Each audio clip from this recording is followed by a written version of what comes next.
All right, then let's go ahead and get started. Welcome, everybody. My name is Walter Alcorn. I'm the chair of the NVTC WMATA committee. And good evening. We have a joint committee tonight, as we have been doing for some time now, the joint meeting of the WMATA committee and the Legislative and Policy Committee. And this is our May 29th meeting. I'd like to note that we are starting the meeting at 6:04 p.m. Eastern Time. So tonight's meeting is all virtual, and it is permitted under the Virginia Freedom of Information Act and also NVTC's electronic participation policy.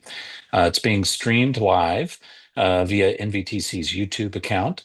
And NVTC staff are following the procedures and guidelines to give notice to WMATA committee members, legislative and policy committee members, commissioners, staff, and the public about this meeting. So as a reminder, all committee members will need to keep their cameras on during the meeting to count towards meeting our quorum requirements. So for the public, if the live stream transmission fails, please contact NVTC staff via email at support@novatransit.org, which will be monitoring, staff will be monitoring this email account during the meeting. And also this information can be found on NVTC's meeting webpage. So I'd also like to add that the Legislative and Policy Committee Chair Kanik Agaria is co-chairing tonight's meeting. Is Kanik on yet? Okay, then I'll get it started, and when Kanik joins, he'll join me with this. So at this point, Andrew, if you could identify commissioners and staff present on the call. Absolutely, thank you. So, please respond here when you hear your name, Chair Alcorn. Here. Don't see Chair Aguirre. Ms. Coffey. Here. Mr. DeFerranti. Here. I don't see Mr. Evan. Don't yet see Mr. Letourneau. Ms. Reed. Here. Don't yet see Mr. Smidberg. Mr. Snyder. Here. And Mr. Walkinshaw. Here. All right, so we do have a quorum, at least for the Legislative Policy Committee, and I think we can continue. All right, that's good. I will now identify staff and include their titles. We have Executive Director Kate Mattice, Director of Finance and Administration Scott Kalkorff. I'm Director of Policy and Programs Andrew DeVetter. We have WMATA Program Manager Adam Hager, Deputy Director of Programs and Policy Ann McGrain, Commuter Choice Program Manager Daniel Nickelbein, Deputy Director of Strategic Communications Eric Godfrey has joined us. So this is our first meeting. And we have Program Analysts Shannon Bacon and Jason Adel. I see Communications, see Coley from our Communications staff. We have our IT and Web Resource Manager Melissa Walker, Board Administrator Ronnie Gilchrist, Legislative Liaisons Amy Parent-Seibert and Henry Watkins, and Greg Potts from WMATA has joined us as well. And so with that, I can turn it back to you, Chair Alcorn. All right, thank you, Andrew. Welcome all NVTC staff. We really appreciate your support on all these matters, and also welcome Greg.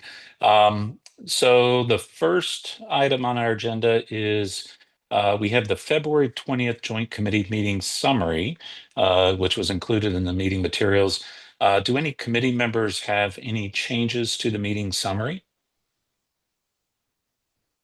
Okay, seeing and hearing none, we will consider that okay. So let's dive right in. Item number 3 on the agenda. It's NVTC work towards long-term sustainable dedicated funding. So an oldie but a goodie. So this topic is a standing agenda item for these joint committee meetings. We're continuing to seek long-term sustainable dedicated funding for public transit in Northern Virginia. So there are a couple of significant activities underway focusing on this. DMV Moves which is the region-wide effort, and SJ 28, which is the Virginia-specific effort. Both have continued to make progress over the last several months as we have been talking about at these joint committee meetings and also at commission meetings. So in just a minute, I'm going to ask Andrew to cover each of the group's recent meetings and discussions and set us up for a conversation on what Virginia is solving through these efforts. So we are entering a very, I think, critical phase of both of these efforts, and I think tonight's meeting is going to be a significant step towards getting things on the table and having some initial discussions, at least, about some of these items. So as part of this conversation, we'll also discuss a draft resolution that will be considered as part of the commission meeting next week. So the resolution is meant to document the commission's priorities regarding finding concepts that are being developed at DMV Moves. So when we get there, I will be really interested in hearing committee members' thoughts. So at this point, let's just dive right in. And Andrew, I will turn it over to you. I thank you, Chair Alcorn. If we can do the next slide. So my intent here is to cover a little bit of background of what happened at the May 16th DMV Moves Task Force meeting, which NVTC is represented there by several members, but specifically here, Commissioner DeFerranti, who's with us today, was also at that meeting, and I know Chair Alcorn, you were in the audience as well. So I'm going to cover some background about what was discussed at the task force meeting, a little bit of what was decided and what wasn't decided. Switch gears a little bit into just a very quick reminder from an SJ 28 perspective. And then I'll pause for questions just to make sure everybody understands the kind of the background and some of those decision points. And then what I'm going to do is go over a draft resolution that is for the June commission meeting next week. That is simultaneously, there is a full draft available in the commission packet. We have also converted that into essentially slides that you'll see tonight, so it's the same information. What we'll do is have a discussion on that. So I'm going to first give the background, pause for questions, comments, then do the resolution, and then we're going to have a big discussion and comments on that. And then we have a few more agenda items. So that's kind of the lay of the land. So to back up what happened at the last task force meeting, essentially DMV Moves came out with a proposal for task force reaction. That was for a mostly capital solve for WMATA. And essentially it's in kind of two buckets, which are shown on the screen.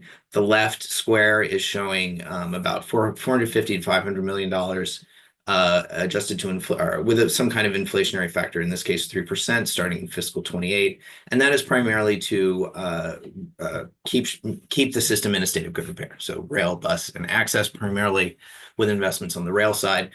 They've also included some of the automation concepts that they're discussing and are continuing to work towards putting more material out for the WMATA board in the fall. That would include some essentially financial investments for that as well. So that's kind of the square on the left that was discussed. The square on the right was the concept of a regional bus priority fund, which is also paired with a regional bus priority plan. So a plan and a fund. In this case, this box is showing the idea of a regional bus priority fund, and that would be an additional $50 to $100 million in capital that would then apply to bus priority investments at a jurisdictional level across DC, Maryland, and Virginia. And the idea there is to make capital investments that would speed up buses, which would be good for customers, but also would save operating dollars. Again, that concept is also there on the rail automation side. So that is what was proposed. If we can go to the next slide. As far as that regional bus priority plan that I discussed, this was some of the information they put out. The idea is there would be a supplement to efforts that are already underway. This wouldn't limit any jurisdictional investments that are already happening. It's something that through work of the various bus priority working groups for DMV Moves, they're looking at routes that you can see on the screen that are, of course, a draft proposal that would be areas where there's a lot of bus service that could benefit from this. We go to the next slide. Big picture, looking at that proposed $500 to $600 million. The task force, DMV Move staff asked the task force, tell us your thoughts on option A and option B. This is something I think we've discussed at the commission before, and obviously had some January resolution guidance that addresses some of these issues. And so for option A, this was the idea of set up a framework, a target, and then let each jurisdiction, in this case, it would be a state, so DC, Maryland, Virginia, kind of figure out its own funding solution. And I think the resolution that the commission passed in January speaks very much to option A. Option B has some similarities, but in this case would be the idea of some kind of regional sales tax that would generate a sufficient revenue. That money would go straight to WMATA. It could have variable rates, so it doesn't necessarily have to be uniform. And then, as I said, those would go to WMATA, and WMATA would have to manage within those means. So two very clear options. And if we go to the next slide, they also put out just initial information about there's a lot of staff level working groups that are currently meeting and are slated to meet for through this year, and I think even into next year. And they're looking at all of those various customer seamlessness options. So the bullet points on the right are just a list of some ideas that are underway. Obviously, a lot of discussion needs to happen at a staff level, but this is the idea of how can all of the region's transit systems be more seamless from a customer perspective. And then I think there's also some discussions out there about, is there a continuum of in some cases, consolidation of support functions, but really, how can these agencies work together better? Are there any opportunities for cost saving? So all of that is proceeding, and go to the proceeding in terms of discussion, I should say. Thank you, Jason. You can go to the next slide. The take home. So I discussed that's kind of the background. So what was decided or not decided? So at that task force meeting, I think there was very clear support for that left bucket on that prior slide. So the state of good repair and the rail automation concepts, recognizing that there's a long way to go in terms of the board getting more information about rail automation. But I think I think we heard pretty clear support for that level of funding, especially making sure that the system is sustainable and that we can sort of solve some of these structural issues once and for all, and not have to repeat this effort every 10 years or less. There was not. Go ahead. Oh, no, please finish. I just wanted to see if maybe we wanted to have any questions or comments on DMV moves before going to SJ28, or if you wanted to do the whole thing. Absolutely. I'll just knock this slide out and then we can pause Yeah. for kind of Good. Just everyone have a baseline of understanding, because some of these things will come up in the proposed resolution. Absolutely. I would say there was not support for a regional bus priority fund. So I think that was pretty clearly heard. I think the task force members mostly stated that bus capital priority, which is going to be investments that a jurisdictions make. Those are a jurisdictional responsibility. They can go piece together funding. It's their, in some cases, it's their streets. So I think that control piece came through strong. I would say that the idea of a regional bus priority plan still merits discussion. And so I think we'll wait to see, what comes out of the task force and staff level discussions on that point. The majority of the task force also supported option A. So just to rewind, option A was the idea of figure out a larger target for WMATA, and then let Virginia, let Maryland, let DC figure out its set of revenues to get there. There could be some uniformity in that, but it's not a one-size-fits-all solution. Again, I think the resolution that NVTC passed in January very much speaks to option A. So that's kind of the rundown of what was decided and not decided at the last task force meeting. And I believe this is a good point to stop before we talk about SJ28. Yeah, thank you, Andrew. I think so too. And I'll ask Matt DeFerente to jump in here in just a sec. But there were two things that jumped out at me that were, I guess, maybe a little different about this. First of all, the regional bus priority proposal. Remember when we were first looking at this starting last year and before, we were looking at a pretty significant operating deficit. That is no longer the case with WMATA.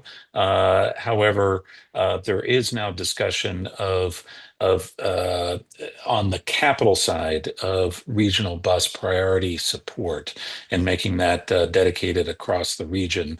The other piece that jumped out at me, which has been more of a discussion in Virginia, not as much in maybe in the rest of the region, is on the operating side.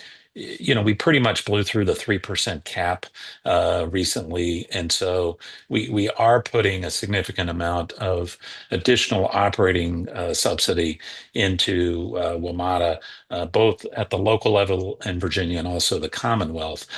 So let's don't forget that as we're looking at possible regional, be it Northern Virginia region or other solutions to provide dedicated long-term support for transit. And Andrew, let me just ask this question, and then Matt, I'm going to see if you have anything else to clarify on these slides that maybe was missed or needs additional amplification. But specifically on the regional bus priority, what's your take? How does this stack up in Northern Virginia as opposed to in DC and in Maryland? I mean, we have the Route 7 BRT project. We have, a lot of work going into that. We have Richmond Highway and that BRT project. So if you could talk just a little bit about sort of what the thinking is for Northern Virginia on bus priority relative to the rest of the region.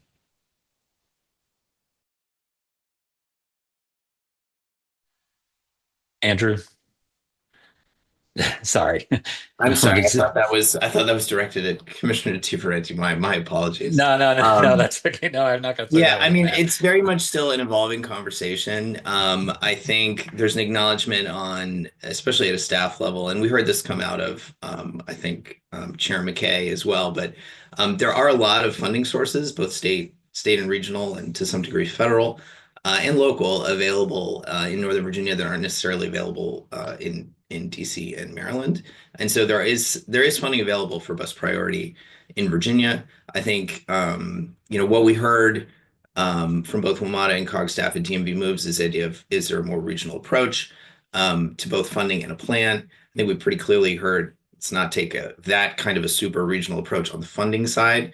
As I mentioned, TBD, more discussions on the plan side. But there are some concepts that came up. I think we keep hearing about how especially commuter buses coming long distances can really make significant time savings to the express lanes, and then they kind of get stuck in DC, and so that is a regional matter. So I think there's a lot of discussions to have, but on the funding side, I think there was a pretty clear take of about control in terms of streets, and also putting together funding sources is something that especially the Northern Virginia jurisdictions do well. All right, thank you, Andrew. So basically, my take on regional bus priority, we're actually doing a lot of this already on the capital side in Northern Virginia. I'm not saying the numbers match up exactly, and I'm not saying that there isn't adequate regional collaboration on these investments on bus priority, but I think part of the point is it for I think Northern Virginia, it's not as big of a stretch as it might be for DC and Maryland. So just to kind of wrap that up. Matt, I don't know if you have another take on that No, or anything else. I think my thoughts align with yours. And I thought it was when it's great that you were able to be there and your insights seem spot on to me. I think one letter that uh, ultimately your question was about Northern Virginia and the salient most interested pieces actors in Northern Virginia for further. I felt that the request on regional bus was partially a fair uh, effort to see if, um, given that option A prevailed, that there was still a desire for some dedicated funding for Metro that would be sort of as uniform as some vestiges of option B. And so The bus ask seems to me in that vein. Um, and I do think we're doing a lot of the pieces already, but it's also the case that we did receive the Northern Virginia members, most of them. I think they forgot to add me because I came on to DMV Moves a little bit later, but most of them received a letter from Senator Carol Foy. And of course, at prior DMV Moves meetings, Senator Surville have both advocated for regionalization and consolidation a bit more of the bus systems, which I see as adjacent to the regional bus effort. And so I think that letter pointed to, in part, some of the I support, and I'm aware of certainly the benefits of valuing our workforce if we have some consolidation. But that is, um, that's the extent. I think Chair McKay and certainly for Arlington, and I'm not aware as deeply of Alexandria and Loudoun and Prince William Less central to DMV moves, but I don't think there's broad strong support for consolidation, and I'd say that the bullets that Andrew had really captures it. The only last thing I'd say, just to put a finer point on the effort as a whole, it's a matter of public record that Delegate Corman, who chairs and is central to the Maryland piece of things, um, indicated funding on the Maryland side is very, very difficult. And so, if the estimates, if you look back at the slides, are 450 to 500 on just a Metro Rail fix. And he said the word 450. He made clear how difficult the funding piece is. So the bullets that Andrew had are accurate. I just want to sort of emphasize slightly that there was discussion of when we talk about regional bus in greater detail, whether that would be COG or whether that would be some future, I think there was allusion to some future iteration should DMV moves continue past the end of this year. So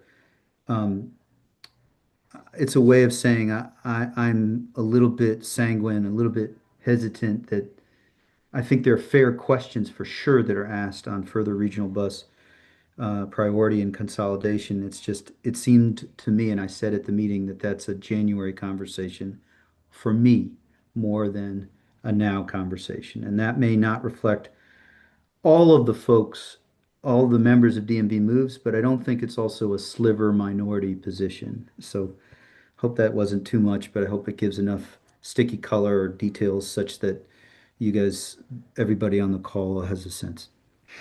Yeah, Matt, thank you for spelling that out. That actually is very helpful.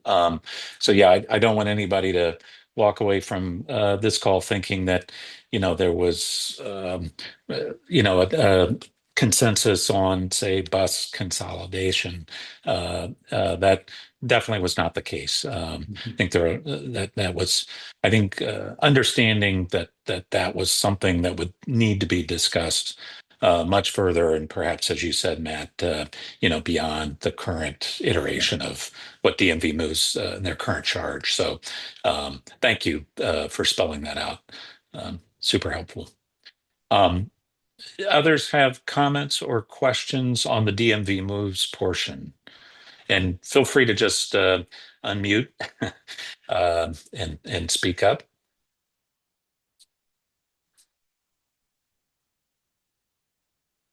Okay. If there are no other questions or comments on the DMV moves, Andrew, do you want to jump right into SJ 28 and keep going? Absolutely. Going to one more slide. SJ 28, which is again is that Virginia General Assembly subcommittee that's focused on some of the Northern Virginia portions of this and is solving for more than just Metro. That group met on April 22nd, so it was discussed at the May Commission meeting. So I'm going to do a very quick update here. At that April meeting, most of the conversation was a reminder of how transit funding works, a discussion of revenue structure, and some initial considerations. So the big update here is that the meeting has shifted to June 23rd, and that is where NVTC staff who are providing technical support will have consultant work completed. We'll have some initial revenue estimates of those up to 15 sources at the NVTC, PRTC, and statewide geography. So the revenue estimates is the big discussion point for that June meeting. And then September is to talk about needs and some cost containment tools, start to put it together. And then November is the recommendations being adopted by the subcommittee. Next slide. So one thing that NVTC staff, in thinking through all of this, realized is we wanted to have a brief conversation here with you all to kind of help convey some of the sort of buckets, so to speak, of funding and how to think about this from in terms of how can this joint committee provide Commissioner Alcorn, who is an NVTC representative on SJ28, as well as I see Senator Evan with us, who's the chair of that. So we have other commissioners involved in SJ28, but especially for Chair Alcorn, who has that specific role, there's an opportunity to provide a little bit of guidance at the right time through this effort. So very briefly, we have an illustrative graphic here on the screen, just reminding everyone that SJ28 is trying to solve for the funding gap, which is being worked on for VRE, for the Virginia share of WMATA, which we've just discussed, and our local bus systems. And then from a PRTC, which is not this group, but from a PRTC perspective, is also solving for OmniRide and their portion of VRE. So I just want to make sure that that's understood. But from an NVTC perspective, we're talking about the NVTC family here. Next slide. As a reminder, WMATA is actually more than just what you saw on those prior slides. I think this is something we actually have in the resolution to kind of say this is the direction, so we can kind of talk about that a little later. But there's two pieces right now that we've identified. One is the capital needs that we just discussed. So in this case, state of good repair and rail automation and advanced signaling. And then as Chair Alcorn mentioned, the rebaselining of the 3% cap and the additional state and local funding that was provided, especially that 2-year general fund revenues from the Commonwealth that were provided in the budget. Those don't have a permanent source. And so I think from a Virginia perspective, SJ28 at a staff level, it's been put out there that solving for that operating funding is actually part of the Virginia solution, right? So we want to make sure that we've identified that. Next slide. And then, I mentioned VRE, so there's an active conversation that's very much paired with the VRE system plan, which again, this commission will see again, about, what is the solve here in terms of operating capital needs, and really thinking about a post-Longbridge answer for VRE, as I think SJ28 provides that opportunity. And then for our local systems, those needs are continuing to be refined. And of course, we do know that state aid is not keeping up with inflation, and that's kind of a big challenge in all this that links to statewide issues. Next slide. So the kind of very brief discussion point here is that something that Chair Alcorn has mentioned over several meetings is the just recognizing the amount of general fund revenues that our 6 cities and counties spend on transit. And so what NVTC staff has done is worked with our local jurisdictions to get a kind of ballpark figure of how much they are spending. So this is local transit, VRE, and WMATA. And so this is revenues that are general funds. So this does not count things like NVTA 30% or regional gas tax or any of that. Those all have some kind of flavor to them. This is just straight up general fund or general obligation bond, those revenues that are, highly competed and sought after at a local level with schools, parks, other things like that. So we've been able to estimate, at least in fiscal 25, that they do spend about $250 million. And so the idea here is, okay, is there a solve beyond what I just discussed that helps reduce that pressure on property taxes? I think we had that in that January resolution, and it could continue to support local transit and also offer an opportunity to kind of reduce that general fund exposure. So I think what we want to do is just pause, from a NVTC WMATA Legislative Committee perspective, just kind of look to the chair, look for head nods here, any comments, for just feedback and direction on this concept. Yeah, thank you, Andrew. I appreciate NVT staff pulling together that number. I think that's a number I think we've all, or at least I've been interested in knowing for some time. We each kind of see our own little stovepiped portion of it, but the 250 million a year in general fund revenue being spent on transit across state and local sources is, I think, significant. Any questions or comments on this approach in terms of having that be in the mix of our discussions?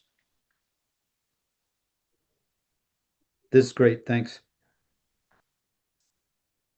I'm glad you asked for it, and I'm glad the two slides really help. I appreciate it. Thank you, Matt. Any other thoughts? Yeah, here are a couple questions. Will there be some public opinion surveying at some point, either before final decisions are made? Number one, and number two, um, how do you allocate funding? Is it simply what each operation wants, or is there a requirement of limiting subsidy per passenger, or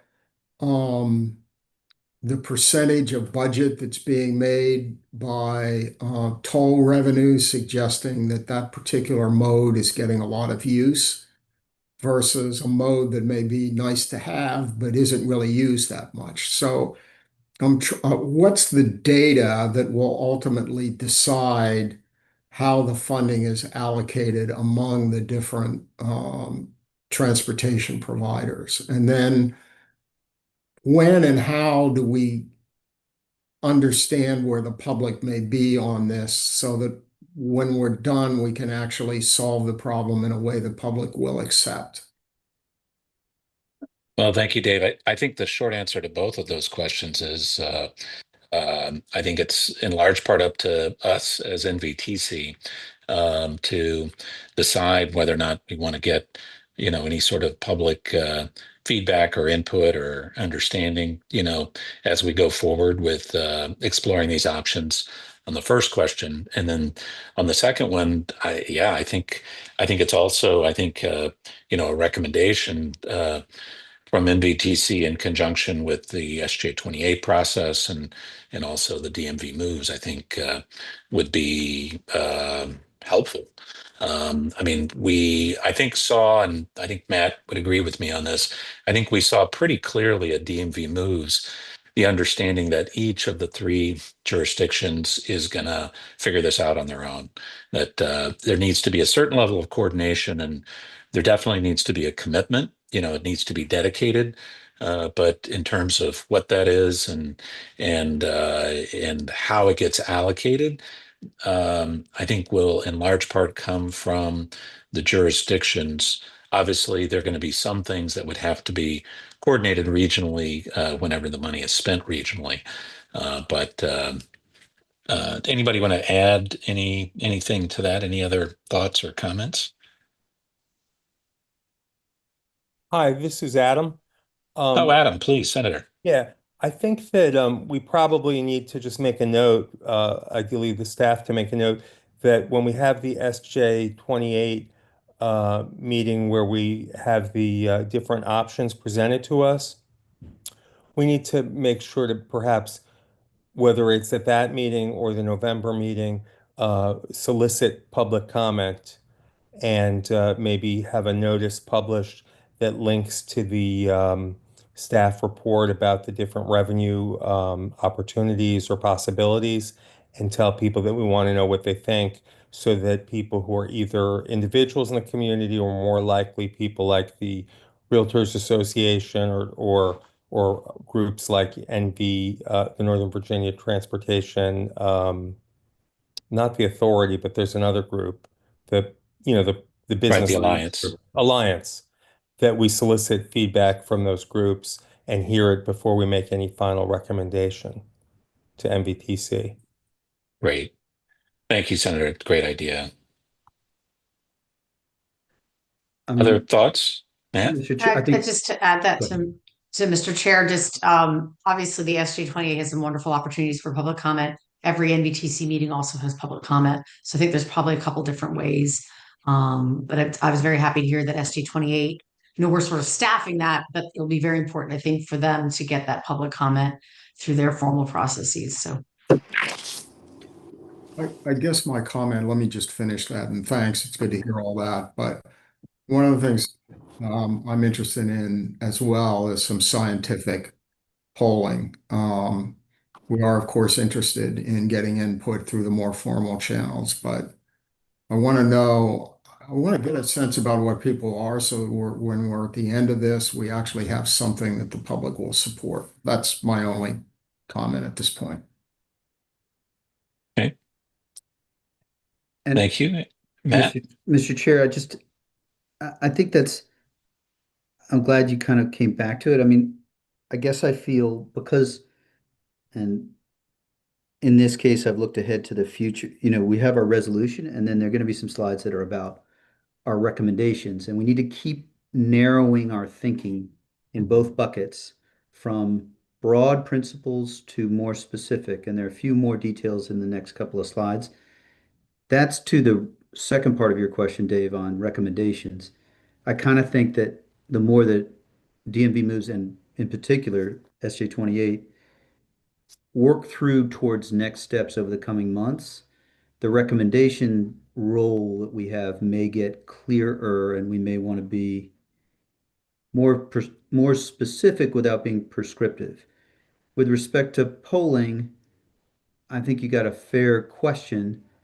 I guess I haven't done a lot of polling myself, but my instinct is to try to get us to better understanding of clearer concepts over the next 3 months or so, or 5 months, before I'm in a space at this particular moment that I would know what to tell what to tell someone. And so I guess I feel like, and even then, I'm,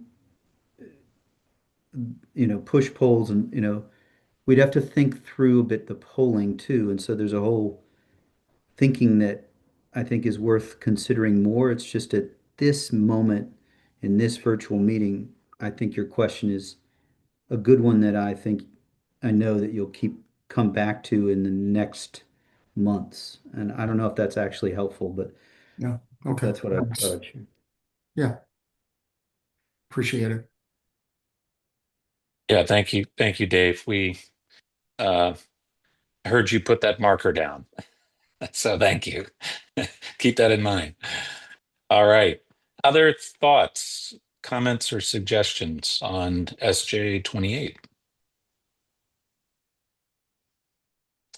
Okay, then Adam, let's keep rolling. Why don't you take on the next set of slides? Absolutely.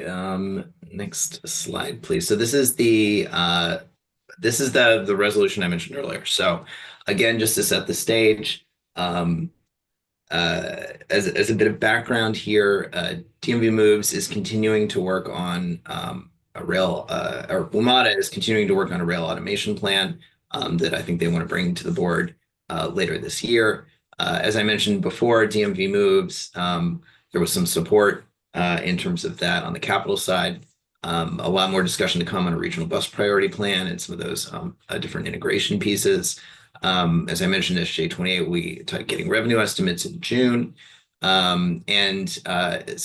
I think what NVTC staff, with direction from commissioners, we're looking to do is essentially do another resolution that we did in January that would offer up some principles in terms of some broader funding solutions and then some of the concepts and coordination issues. So again, not being overly prescriptive, trying to step back, and as new information comes and things can be refined, kind of take one more step in terms of stating NVTC's sort of principles and priorities, and also kind of offering support for direction, which is not necessarily full endorsement of something, but just to kind of keep going in terms of continuing those discussions.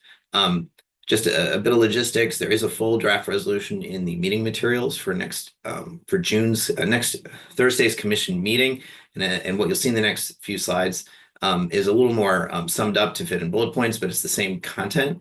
And we do expect some changes. Again, we're here to kind of solicit that feedback. So we would try to blue sheet, staff would kind of try to take those back and blue sheet them in advance of Thursday's commission meeting so that we can kind of keep that moving and take action in June. Next slide, please. So the kind of the bucket, so to speak, of the resolution, we've got them in a few slides here. This first one is about the WMATA funding concepts in DMV moves. Again, that was the idea of the 500 to 600 million. And so in terms of sort of principles to think about it, what we're stating here is one, ensuring that the system, whatever the solution is in terms of funding, we need to make sure the system's safe, reliable, efficient, and effective, that we manage the backlog. WMATA manages the backlog and can maintain state of good repair. We've also, number 3 here is to, that funding concept needs to drive significant operating cost savings through capital investments in the Metro Rail system. And then we're specifically calling out automation and advanced signaling because they provide long-term structural efficiencies to WMATA's operating cost profile while maximizing safety. Number 4 here is to make sure that a funding solution provides the necessary kind of core capacity improvements that for Metro Rail that enable those future discussions of expansion. So it's not saying, we're not necessarily saying we must expand now and that must be the focus. This is just saying we want to be able to get the system to a point where that can then be a future conversation. We want to make sure that those steps are there. Number 5 kind of echoes on that. We want to make sure that the solution is something that is long-term, solve some of the structural funding issues. I think something that we've heard from commissioners and at the DMV Moves Task Force is that we don't want to be back here in 8 to 10 years doing this again. And then number 6 is just sort of repeating that option A that is consistent with NVTC's prior resolution, just saying, okay, let's let DC, Maryland, Virginia figure out, its solutions. Next slide. These principles are on the regional bus priority concepts that we discussed earlier. And again, this is supporting the principles and direction. It's not necessarily a full-throated endorsement of something that there's not actually an approved plan yet. This is just kind of talking about the direction. So 1 is to deliver fast, frequent, reliable, and safe Metro bus, local bus, and commuter bus service, very much an all-bus approach. 2 on the concept is making sure that the necessary investments get made that make Metro bus, local bus, commuter buses more cost-effective. So just support for that capital investments that help find operating savings. 3 is speaking to ensuring that there is some level of access for all bus providers to bus priority infrastructure improvements both inside and outside of Virginia. And this is very much speaking to some of the concerns that have come up about some of the more commuter or express-oriented buses. They may do very well in the express lanes and then they hit congestion in the district that is a regional problem while it's occurring in the district. And then 4 is to just essentially put out a principle saying, we encourage planning, coordination, and implementation of bus priority infrastructure while keeping that funding at the jurisdictional level, kind of where it currently sits.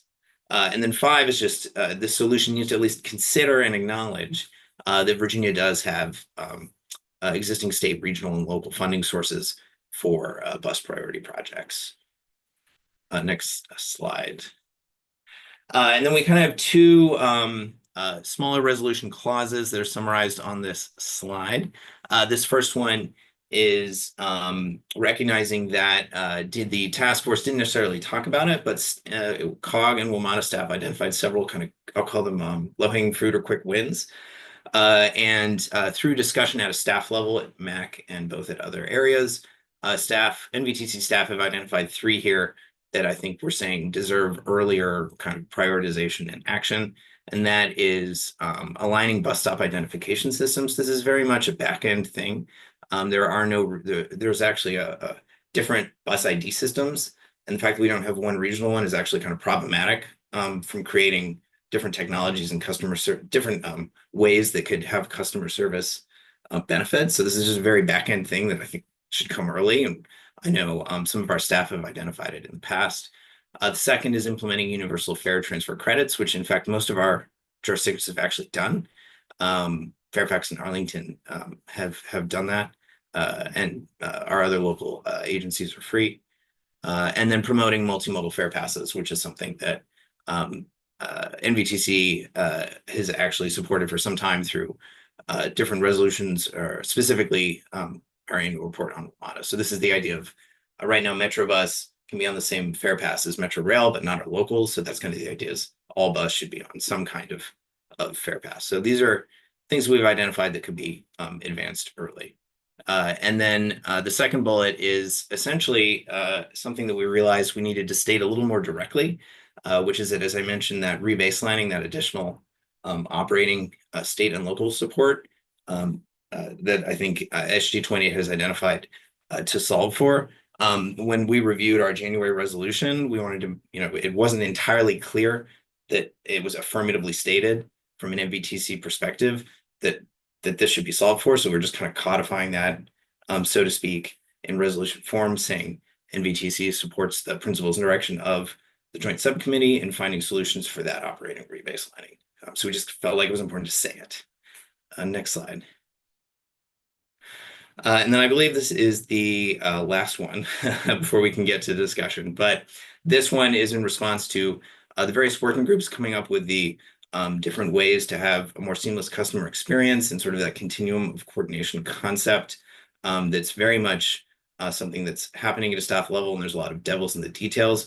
Rather than go through each one and say yes or no, which is, I think it's far too early for us to do that, we came up with 4 kind of thematic concepts that we think can apply across the board when considering further work in those areas. And so the first here is that that work needs to respect local control and policymaking for local transit systems. I think that's something we've heard very strongly, especially certain service planning decisions.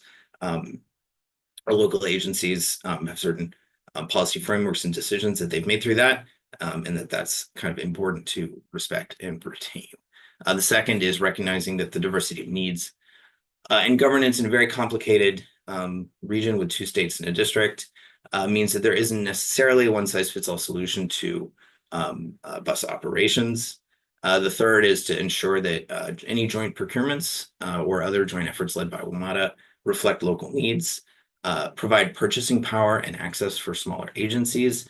And that's something that's very important. We've heard from our smaller agencies, especially Q, that being able to leverage some of these larger agencies' purchasing power is actually very, very helpful and important for them, especially in terms of transit technology.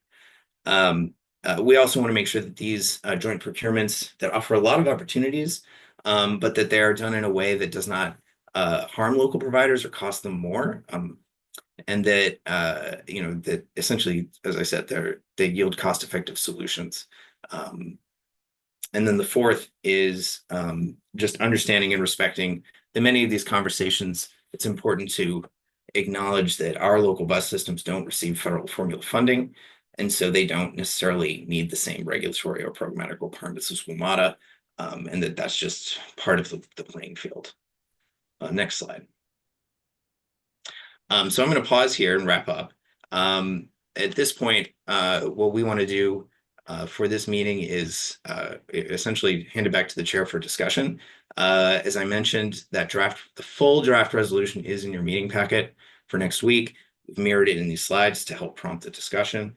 And pending what we hear, we'll take feedback. We'll incorporate into a blue sheet, which we'll provide prior to the commission meeting. That way there's some time for discussion and action. So hand it back to Chair Alcorn. Great. Thank you very much, Andrew. Very, very helpful. And I think everybody can see how we're sort of moving from the very broad and general and narrowing down, to some principles. And I think these draft principles are helping us move in that direction. I guess one of the things that would be helpful for all of us to be thinking about is there anything in here that might give us heartburn at some level, or anything that might be missing? Are we missing a major principle?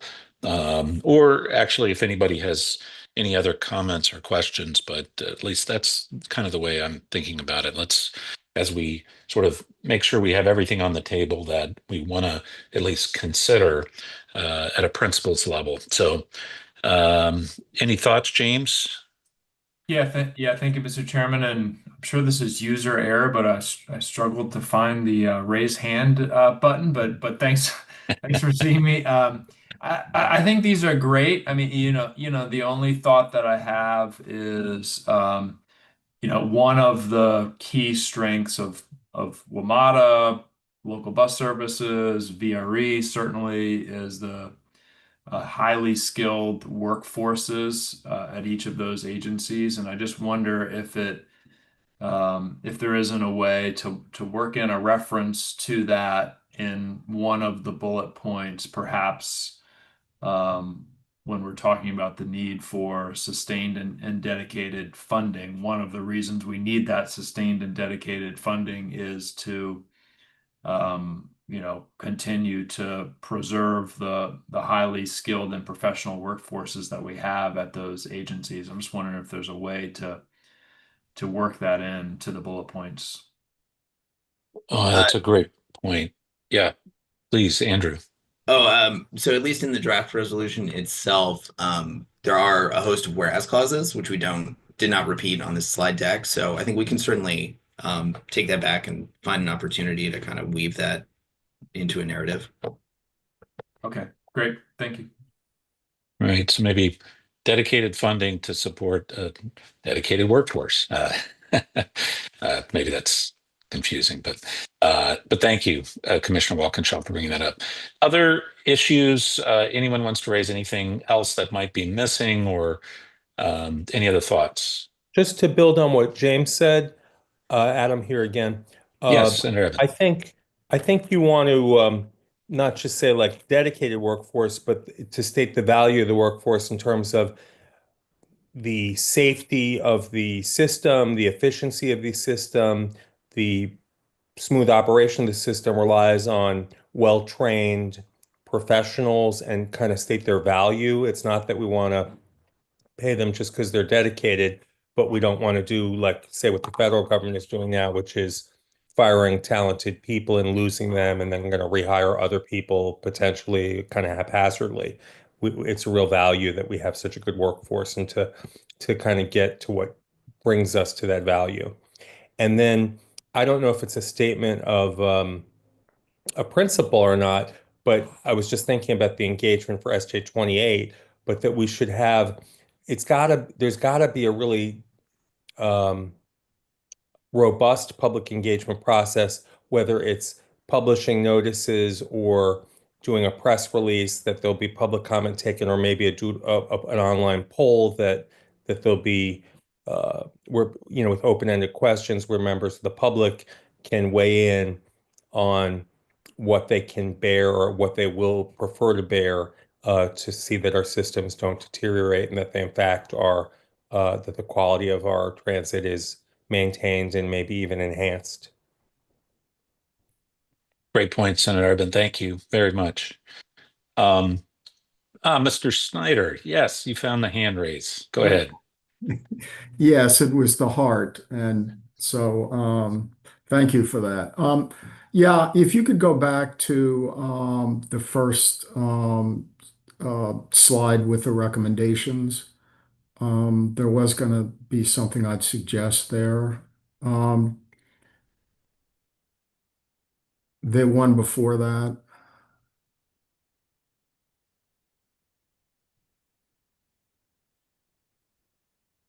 Okay.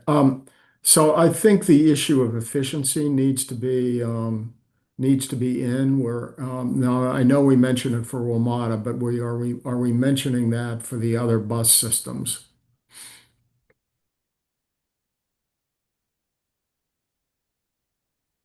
Good question. For all transit. Right. So I just want to make sure we carry that across.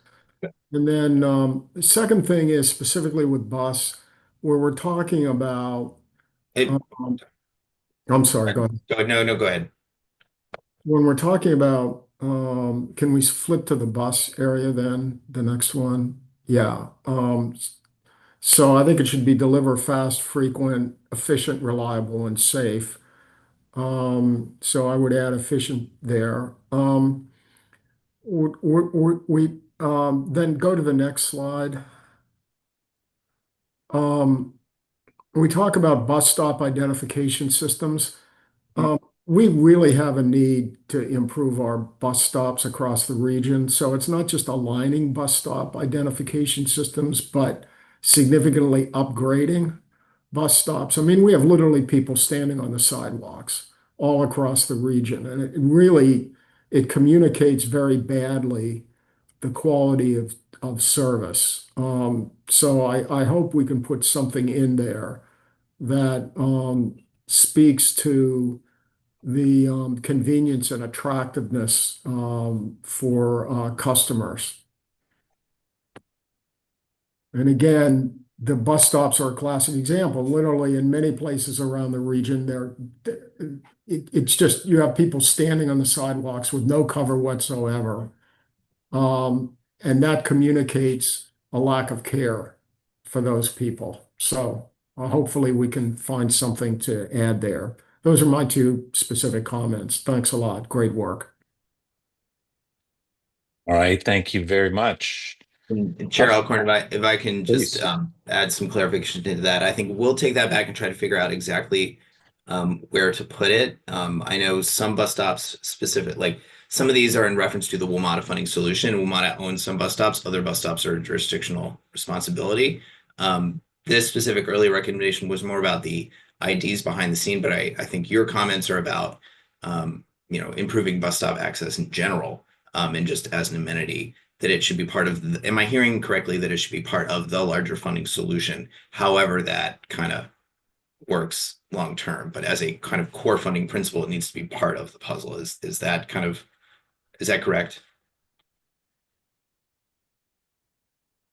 Yeah, that's fine. Wherever you Okay. put it is Okay. fine. But I just like that point made that it's really not high quality service when people are frankly when people have that kind of experience waiting for the bus. Mm-hmm. Okay, thank you very much, Dave. Other thoughts? Any other thoughts, suggestions on these draft NVTC principles? Well, I'll just back up what Mr. Snyder said. I think improve bus stops, especially because we have a free bus in our city, the Q bus, and bus stops where there's both a Metro bus or a Fairfax Connector bus or a Q bus.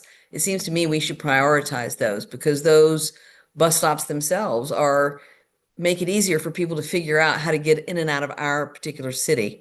And so I do think we have to make it easier. We have to make it more seamless. There's got to be a way that you don't need different cards. Even with a free bus system, you still need to be able to get from one, whether it's the connector to the Metro bus, if you're getting it because you've taken a Q bus, we've got to figure that part out. And as far as the drivers, I think we have got to do something about recruiting, retaining, and creating a pipeline for bus drivers. Unlike somebody who drives a tractor trailer or some other kind of commercial vehicle, I can tell you our Q bus drivers are practically case workers in our city. I mean, literally, the skills necessary to interface with the public are not the same for all people who have a CDL license. So we've got to create a pipeline to recruit, support, train, and retain good bus drivers across the region.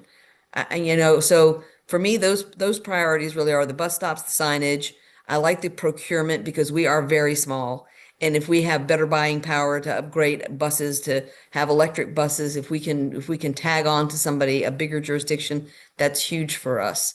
I mean, all these things in concert are going to make bus transit more attractive. And in our city, which is a small urban city, we want to get people out of their cars.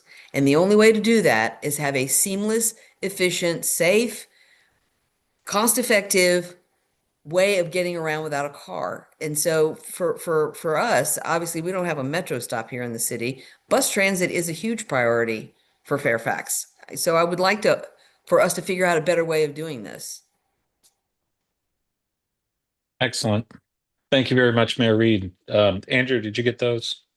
Yes, yes. Okay, good. Matt, I see you've gone off mute. Thanks. I mean, I don't think anything other than the points that have already been made on workers and efficiency and then the comments the mayor just made, I think regarding improving service overall and the importance. The only thing that gives me pause is, and I'll have to look at the exact resolution. I think that the two bullets that you've raised up from staff are very important, and and I think it's very important that bus is included in this thinking. But part of me is wondering about the order of the slides, and that's not relevant to the final text of the resolution. I just don't want us to overemphasize, um, the regional bus prioritization in our principles at this stage because it seems still like a follow-on conversation. We can still focus on bus improvement. I want that balance in the 4 slides you have. I almost thought about taking the 2 bullets from staff and suggesting they go before your second slide on bus because it reflects my impression of what can realistically be finished by DMV moves. And so you don't have to make any changes. I just thought it was worth saying that out loud because in an effort to touch all bases, the big picture of like where we want to go is also important for us to convey in the resolution and in our principles. Got it. Noted. Thank you. Thank you, Matt. And I think that's a good segue. If there are no other comments right now on the principles, Andrew, I assume if commissioners have additional thoughts during the coming days, they should reach out to you with any specific suggestions or questions. Is that correct? Yeah, I think contacting Kate and I directly, I think would be best. And I mean, I would offer essentially kind of Monday morning would be Okay, good. the deadline, just to give folks a little bit of weekend time. But then we need a little time to wordsmith, review on our end, and then we would like to try to get the blue sheet out. The goal would be to get it kind of midweek to give it a little bit of time, a little bit of extra time for the commission meeting. Okay, very good. All right, so Monday, if possible, for any additional thoughts or suggestions for these draft principles. So thank you, Andrew. Excellent. If there are no other comments or questions, great work on this. And I know we took a fair amount of time this evening going through this, but this is very important stuff. So I appreciate everybody's attention to this. We do have a couple more agenda items that we need to get through this evening. The next one is an oldie but a goodie, the 2025 report on the performance and condition of WMATA. And Adam is on point for this one. We have an update on that. So Adam, go ahead and take it away. Sure thing. Thank you, Mr. Chair. Did want to note real quick too, before I jump into this, that in the appendix and tonight's materials, there are some briefing materials for the Metro Better Bus Network, which is launching a month from today. So for those who did not get a briefing a couple weeks ago from Metro staff, those materials are in the packet. So just wanted to point that out. But as you said, Mr. Chair, a couple of quick slides tonight to kick off the 8th installment of the NVTC annual report on the performance and condition of WMATA. So if we can go to the next slide. This outlines kind of what the requirements are under state code. So this is everything from strategies to reduce cost growth to use of the dedicated capital funds that Virginia contributes to Metro each year, and then a series of data related to safety, reliability, ridership, and financial performance. So just as a very quick recap, last year's report, which is linked in your materials if you want to take a look, really talked about that kind of 2-year stopgap funding solution to get us to a point where we could have the conversations necessary around the long-term solution. Next slide, please. So again, this year, similar in a lot of ways, beyond reinforcing the themes and the issues from last year, we do plan to focus the 2025 report on that long-term solution being developed through both DMV moves and SJ28. I will point out that the timing is a little bit tricky this year. The report is due to the Governor and General Assembly by December 15th, so both efforts won't be completely wrapped up by the time that we'll want to have the report finished so that the commission can review and approve. But we will be able to offer, of course, that NVTC voice on those matters as those efforts wind down. So as far as a timeline, of course, here in May, we'll have a quick preview. Over the summer. Staff will be busy drafting content and collecting data. As we get to the fall, we'll have a couple briefings for the WMATA and Legislative and Policy Committees before we go to the Commission for a full briefing in November. And then, of course, like I mentioned, that report is going to be due by December 15th to the states. Happy to take any questions anyone might have at this point. Also eager to hear whether there are any topics of particular interest to the committee members that we might want to address in this year's report. Great. Thank you very much, Adam. Anyone have any suggestions, thoughts on this question? Hey, Mr. Chairman, Matt. hey, Yeah, how are welcome. you? Yeah, live from Route 28 in Fairfax County right now.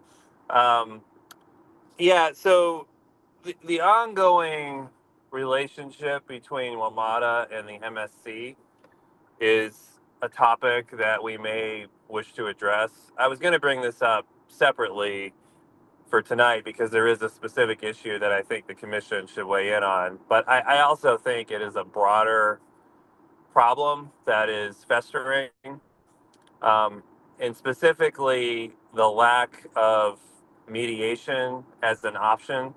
The way that the MSC is operating is if there's a dispute between WMATA and the Safety Commission, ultimately WMATA can appeal, WMATA can provide its own analysis, but the Safety Commission is the final arbiter and there is no other way to come to a resolution.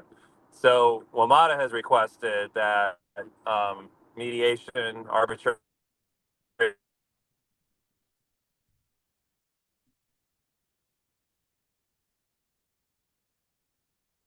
Wait, I think we lost Matt. Some of them are now. Oh, Matt, can you restate the last 10 seconds or so?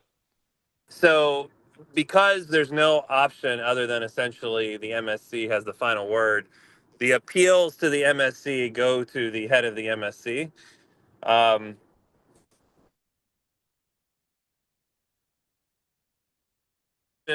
Would really, I think, help the process along. We now have several of these issues that are going to court. One of which already is in court, and that's tying up resources on both agencies' ends because there's legitimate differences of opinion in how we should operate the system. There is a specific item I want to bring up, and I don't know the right time, and perhaps you can guide me and Kate, related to the program standard for the MSC. But as a broad topic, I think there may be an opportunity with this year's report to kind of dive into that a little bit and make some suggestions for that relationship, because I am concerned that it is impacting certainly the efficiency, the time, and the amount of time that WMATA safety staff is spending, quite frankly, away from safety and onto MSC related homework is not ideal. Thank you, Commissioner Letourneau. Yeah, maybe it is time to put this into the annual report on the condition of WMATA. Any other thoughts on that? And if you want me to go into the program standard issue now, I can, or I can wait till if we have like a new business or something. Why don't you go into it now? Because Okay. it may fit within this, it may not, but let's try. So I was going to come to the commission with a request related to the MSC program standard. So they have published a proposed program standard for their operations. And in it, for the first time, they introduced the concept of fining WMATA for safety violations. Of course, as you all know, the money that WMATA has is ultimately the jurisdiction's money, for the most part, except for what we collect in fare and revenue. And so, not surprisingly, we have some serious concerns because, we don't have the budgeted annually. And then the process itself is very dubious in terms of how the fines would be assessed. There would be potentially repeat fines for the same offense. If there's a disagreement between WMATA and MSC, it's going to get expensive very quickly. So we've already seen the District of Columbia, both the mayor and the council have sent letters to the MSC. There's also been action in Maryland from the state assembly, Delegate Corman and others, asking the MSC to not proceed with fines as a tool and instead pursue arbitration or mediation with WMATA in these instances. And I think it would be appropriate for NVTC to weigh in likewise. All right. Thank you, Commissioner Letourneau, and I'd ask Kate to weigh in. I think this might be a separate letter from NVTC. There may be something in the annual report, at least at a high level, that acknowledges this. But Kate, I'd be interested in any thoughts you had, or Matt, if you wanted to follow up on anything too. Kate? Yeah, I'm happy to talk sort of process and procedural wise. Please. We have not specifically dove into safety commission issues as a commission. So this is definitely something we'd want to get the agreement from the commission approval to send something. What we do have going on, what we do know right now, and I think Mr. Letourneau just mentioned it, is that both entities in Maryland as well as in the District of Columbia have actually sent letters on this issue. And part of it was to have this conversation this evening to see if this is something. Now, we are not the appointing authority. I have not been able to successfully connect with Tiffany Robinson down at DRPT on this issue to see if the state is planning on doing anything. That would be a part of my continued research on that. But, obviously we can do anything that makes sense, from the commission sense, but we have not dipped our toe in this space, or at least taken these types of positions. So we would need to do a letter drafted up and get approval by the commission to send it. Matt, any final thoughts on that or suggestions? Yeah, so I would definitely think in terms of the annual report, that should be a high level reference to, perhaps, concerns that have developed over the MSC and WMATA relationship and suggestion of, finding solutions and attention from the appointing authorities to their to the especially the MSC board to address that. So I wouldn't want to get very specific on that, but I do think acknowledging it in some way would be appropriate. And then on the other thing, I think what Kate outlined is exactly what I would suggest, which is I know it's a new topic for the commission. I understand there'll have to be some education about it, and certainly we can go into more detail. But ultimately, I would ask the commission to consider sending the same type of letter that the other jurisdictions have, because we ultimately fund about half of metro operations. So as jurisdictions, as NVTC, we are directly impacted should that sort of fine regime get put into place. So I think it's appropriate for us to have a say in that and make our voice one of the ones that will be heard. Okay, thank you, Matt. So unless I hear any other suggestions from any other commission members, I guess what then we would ask is NVTC staff to draft a couple of things. One would be, any general statement in the annual update on the performance and condition of WMATA for possible inclusion in that report. And then the other separately would be a letter, perhaps along the lines of what certainly what Matt was talking about, but also what DC and Maryland folks have already weighed in on, and have that teed up for discussion at Kate, I guess next week's meeting, right? Indeed, I think that's one of the things that perhaps Mr. Letourneau and I can talk offline on the appropriate schedule for this. I do know he has a conflict and Mr. Letourneau will not be able to be at our meeting. He might be very helpful for this conversation, but I also want us to be timely. So if it's not Yeah, brought, I don't. I think Mr. Spedberg hopefully can attend. I could talk to him. I will be actually with Randy and the Metro team on a credit rating trip next week, so I can't join the meeting. But we can certainly talk offline, Kate, about that. fantastic. Okay. Does anyone have any questions or comments on that specific issue that Commissioner Letourneau brought up? Or questions? Yes, Mr. De Chair, Ferrante. so I assume that Matt and Kate will help work on the timing piece of it. It may be urgent for the letter, but it also, and it may be, I was just looking, July 17th is our next meeting. I don't need to wait that long. I've been following this in the press a little bit and want to be supportive. But you guys help tee up and understand process as to timing on the letter. With respect to the 2025 piece, I think, Walter, you appropriately, I'm open to something, but given that Adam had a slide with a long lead time, we'll certainly want Matt and Paul's advice as we get a little closer to the report, whether high level should go in there or what level of detail, or if in the end we've already had some evolution on this issue. So the timing, it'll help me if Matt and Kate help us work that out. And then on 2025, I just wanted to sort of put in a plug that we are it's important to flag this, I think, for Adam, but we are a touch early. So having it as an option and then working the issue over time seems workable to me. Great. Thank you, Mr. De Ferrante.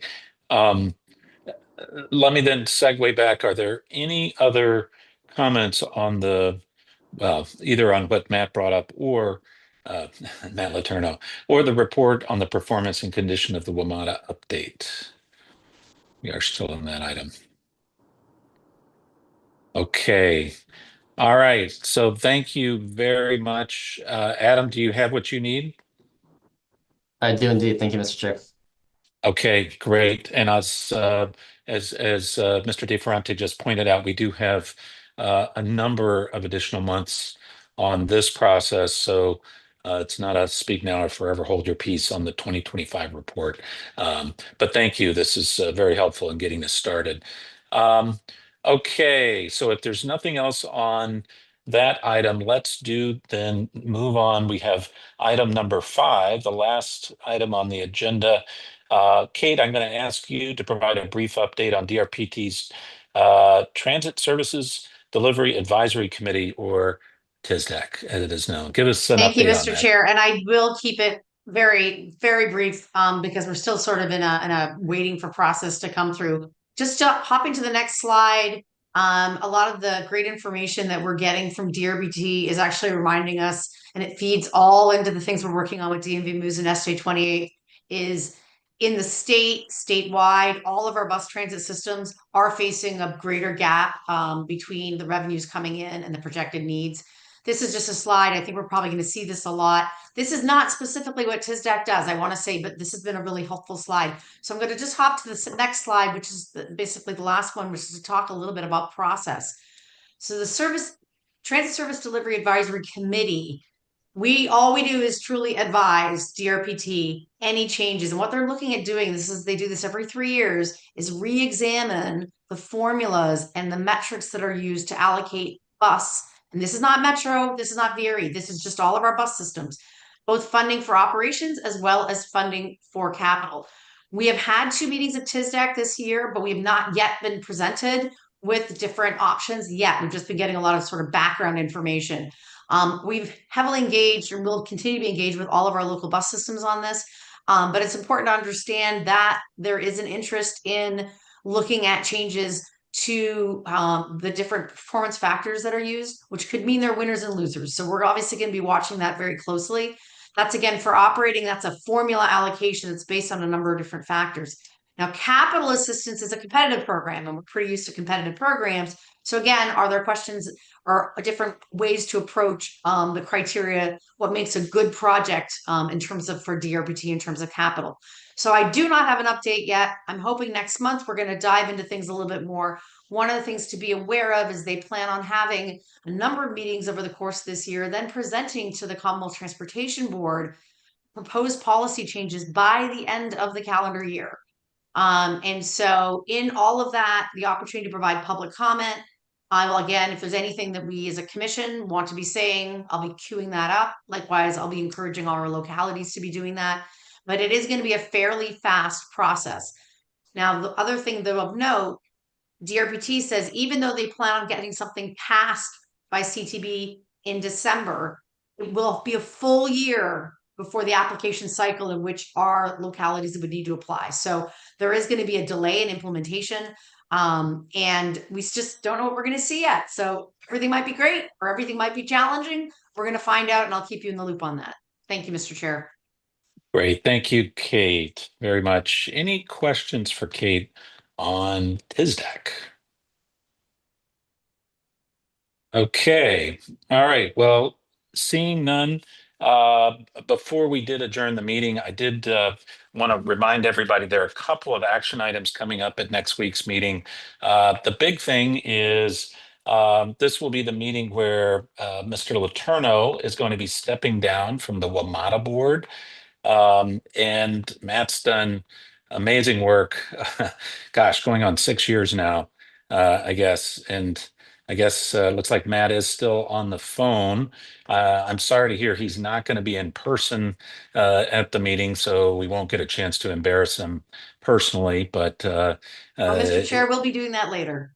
okay, good. All right, so let's note it.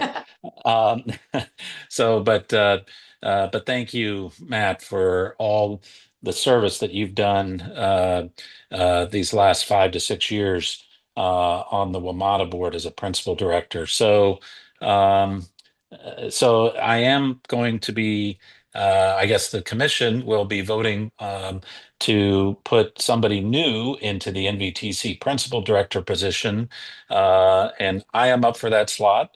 And Mr. De Ferrante is up as an alternate director and as the new chair of the NVTC WMATA committee. So assuming that all goes forward, we will be looking at those action items for the coming commission meeting. So again, Matt, thank you for all.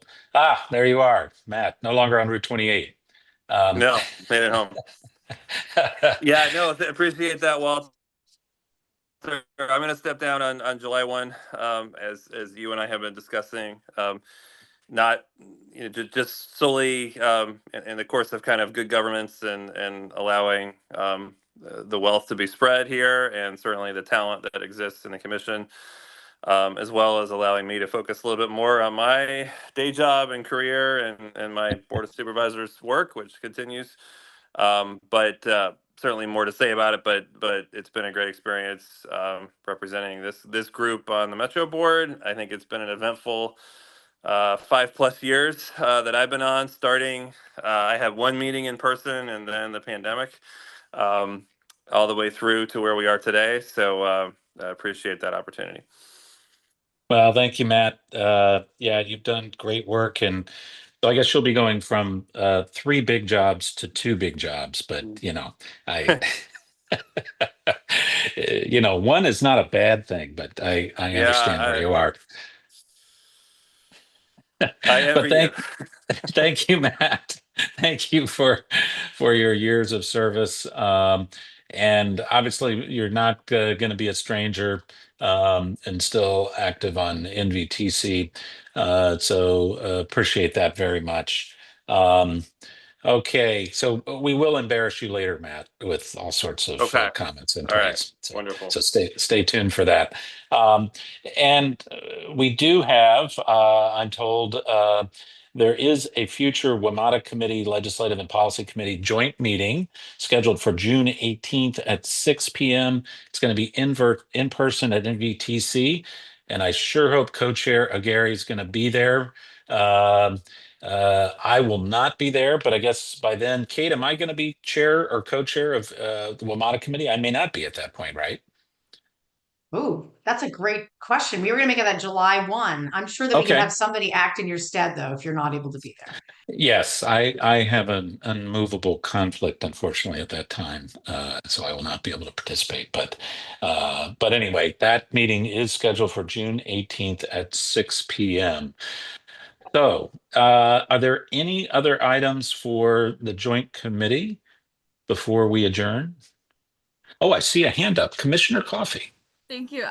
Is that meeting going to be in person rather than online? Kate is not. Yes. Okay, great. Always helpful for calendar awareness for me personally to get that For written calendar down. awareness and for dinner. It's very And for important. dinner. Thank you. Can participation be virtual if you have to do that? Yes, so there may be some folks that need to participate virtually. Kate, those would follow our normal procedures, is that right? Indeed. So we both have to have an in-person quorum, and folks have to have it within, they're only allowed to have so many virtual meetings per year. And Rhonda has a phenomenal spreadsheet, tracks all of that. So if you do need to participate virtually, Kate, they should check with Rhonda, is that right? Yeah. Yep, coordinate with Rhonda on that one. Yes, Hi, and just Rhonda. hi, and also a reminder that same day at 4:30 the program advisory committee meets, so it'll be back-to-back committee meetings for some of you. Okay, very good. All right, anything else for the committee? All right, thank you all very much. Appreciate this. Looks like we're going to be 1 minute before 7:30. Thank you. But thanks